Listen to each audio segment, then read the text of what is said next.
Qu'est-ce que vous êtes en train de faire? Grâce à ce produit, on peut lire tout texte imprimé par des non-voyants. Automatiquement, quand il passe l'appareil sur un texte, le texte apparaît en braille sous le doigt de la personne. Donc le non-voyant va enfin pouvoir lire tout document imprimé normalement, et cela permet évidemment d'avoir accès à la culture, d'avoir accès à l'ensemble de la littérature avec un appareil qui pèse 1 gramme et qui se met dans une poche.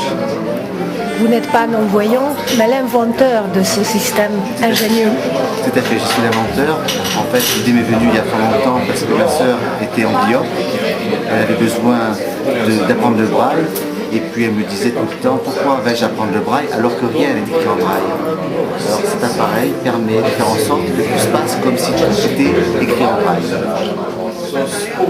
Vous n'êtes pas au premier coup d'essai, vous avez inventé d'autres choses aussi. Un nombre de brevets, effectivement. En tout, j'ai 137 brevets d'invention dans différents domaines, dans le transport, dans la musique, dans le cosmétique, essentiellement orienté électronique, car c'est mon cœur d'expertise.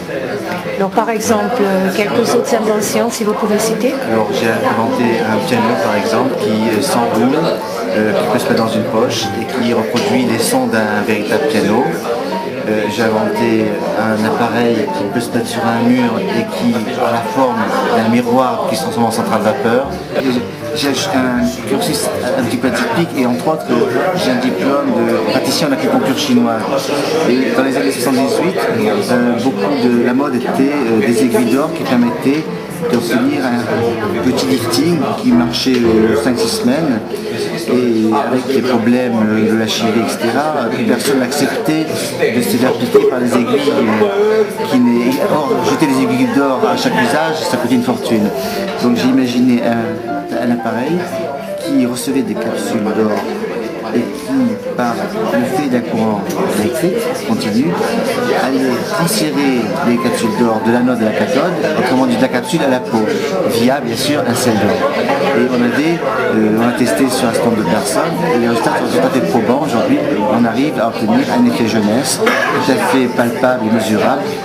J'ai inventé un appareil qui permet de se déplacer en ville de manière totalement automatique, sans pollution.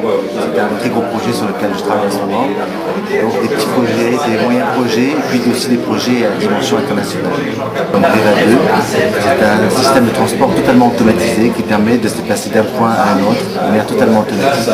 Combien d'années on doit encore attendre? Normalement, si tout se passe bien, le groupe Alstom a montré un très fort intérêt.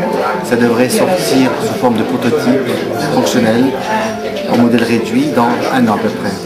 On a présenté un concours auprès de l'ANVA pour obtenir des moyens qui permettent d'arriver à ce résultat. Et déjà des maires de villes assez importantes, comme Cannes-sur-Mer, sont engagés à l'adopter. Mais j'ai eu un très bon contact avec M. Robert Calcagno, qui a montré un intérêt très fort pour étudier les modalités d'implantation à Monaco. Mais Monaco, c'est un peu compliqué parce que c'est plusieurs milliers de personnes sur 2 km². C'est un statut très spécifique, mais je pense qu'on peut trouver des adaptations qui permettront d'adapter le système à Monaco. Toute création démarre par un stress. Un stress provoque une réflexion, une méditation qui, si la créativité est suffisante, puis les moyens techniques aussi, débouche à une création. C'est du moins mon mode de fonctionnement. Et comme j'ai eu un certain nombre de stress dans ma vie, puisque j'ai déposé 137 brevets, c'est que j'ai eu la chance de maîtriser un peu les technologies. Là-bas, je suis ingénieur, j'ai fait des mathématiques, donc j'ai une bonne culture scientifique qui permet de transformer un stress en réalité invention et créer l'invention en système fonctionnel. Après, bien sûr, il faut les industriels pour arriver à produire des milliers d'exemplaires. Ça, c'est plus mon métier.